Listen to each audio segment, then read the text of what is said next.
இப்போ நீங்க வந்து ஒரு பெண்ணாவே மாறிட்டீங்க. உங்களுக்கு கல்யாணம் பண்ணணும்னு சொல்லிட்டு ஆசைலாம் இருக்கா? ஆசை இருக்கும். ஆனா நம்மளால அந்த பையனோட லைஃப் கெட்டுறக்கூடாதுன்னு நான் நினைப்பேன். உங்களால அந்த பையனோட லைஃப் கெடக்கூடாதுன்னு நீங்க நினைக்கிறீங்களே. நான் நினைப்பேன். ஒருவேளை வந்து பாத்தீங்கன்னா எனக்கு இந்த பொண்ணு தான் வேணும், கனிஷ்கா தான் வேணும் அப்படின்னு சொல்லிட்டு வராங்க. அவங்க வீட்ல அப்ரூவல் பண்ணாங்கன்னா நாங்க சரின்றுவேன். வீட்ல அப்ரூவல் கொடுத்து லவ் வராதுல்ல. நான் எனக்கு பிடிச்சிருக்கு, நான் லவ் பண்றேன் அப்படிதானே பண்ண முடியும். நீங்க என்ன வீட்ல கேட்க சொல்றீங்க? வீட்ல அப்ரூவல் கேட்கணும்ல அவங்க வீட்ல. இப்போ நம்மளால ஒருத்தங்களோட லைஃப் கெடக்கூடாது. இப்போ அந்த பையன் சொல்றான் எனக்கு கனிஷ்கா தான் வேணும், நான் கனிஷ்கா தான் லவ் பண்றேன். வீட்ல நான் வந்து அவங்க கலக்குறாங்க, நீ உனக்கு பிடிச்சிருக்கா நான் கல்யாணம் பண்ணிக்கிறேன் அப்படின்னு கேக்குறாங்கன்னா நீங்க என்ன சொல்லுவீங்க? அவங்க அம்மா அப்பாட்ட கேட்டுதான் நான் இது பண்ணுவேன். மித்தபடி எல்லாம் இது பண்ண மாட்டேன். இல்ல லவ்ன்றது எப்படி கேட்டு வரும்? கேட்காம தானே வரும். கேட்காம தான்ப்பா வரும்.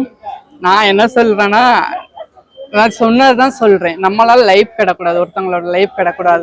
இப்போ குடும்ப குட்டியோட வாழ்றதா லைஃப் நீங்க நினைக்கிறீங்களா? அப்படி நினைச்சோம்னா எங்க குழந்தை உங்களுக்கு நான் ஒரு குழந்தை, எங்களுக்கு நீ ஒரு குழந்தை வாழக்கூடாதா? வாழலாம். நான் தத்தெடுத்து கூட ஒரு குழந்தைய எடுத்து நான் வாழ்வேன்.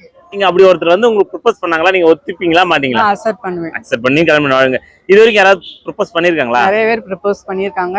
எனக்கு அவ்வளவா இது இல்ல, எதுவும் இன்ட்ரெஸ்ட் இல்ல.